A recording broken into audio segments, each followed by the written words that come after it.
Alright, so in the last lesson, we said Node is going to help us respond to browser requests in application. So let's go ahead and create our first server so that you understand exactly how this works. So I'm going to create a new JavaScript file. So this is an empty directory. I'm going to create a new JavaScript file called index.js.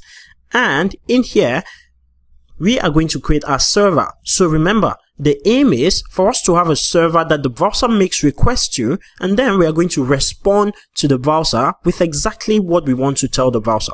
Okay?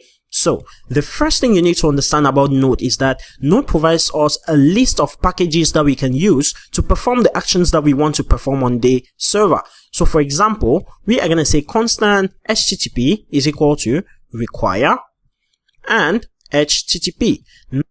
Now, the require function in Node.js is a function that helps us grab the package that Node.js has already created for us. And the name of the package in this case is HTTP. So we are saying require the HTTP module or package and give us that in a variable called HTTP.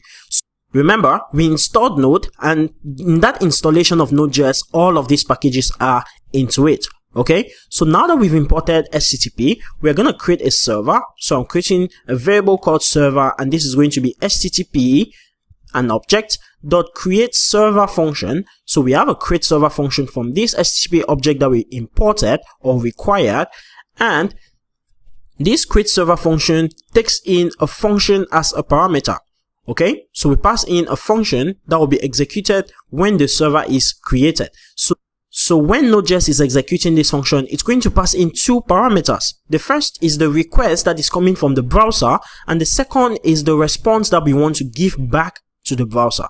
Okay, so in this case, what I'm going to do is I'm just going to console.log request.url.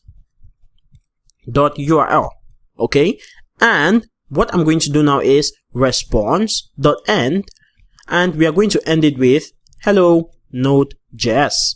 And what this is saying is, once the server receives a request from the browser, log that request to the console, and what we are logging is the request URL, and what we are going to respond with is the text hello Node.js. So that's the response that we are sending back to the browser. Okay, so now how do we start our server? Because remember, we have to have our server running so that the browser can make requests to it. So we are going to come here and we are going to say server.listen, and we are going to pass in a specific port number. And what a port number is, the specific gateway on our computer that we want this server to live on. Okay, so there are a lot of applications running on my computer, and if I want this server to live on a specific port, then I'm going to have to give it a port number. In this case, I'm just going to give it a port number of 3000. It can be anything. We're going to use 3000. Okay, so this is what we are doing. We create our server and we say this server should listen on port 3000 for any request, which means anytime our browser makes a request to port 3000, then our server is going to respond with hello Node.js. Okay, now let's go ahead and execute this file. Remember, we have to execute this file, and we're going to say node index.js to execute this index.js file. So once we execute that, you can see that our terminal is on hold right here. And the next step for us to do is to go to our browser and visit the port 3000 to see what happens. So we're going to come right here and we're going to say localhost 3000, and localhost is referring to my computer and 3000 is referring to the specific port on my computer. So if I hit enter, look at that. We have hello Node.js right here in the browser.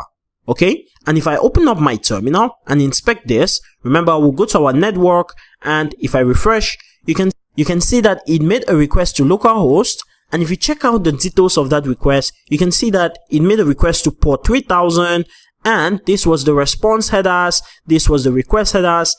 You can see the host right here, and then the preview response that the server sent back to us was hello Node.js, and the response right here you can see hello Node.js. So that's it, guys. We have a successful request and response cycle. The browser makes a request to port 3000, and this is our Node.js application responding to that request. Alright, so thank you so much for watching, and I'll catch you on in the very next lesson.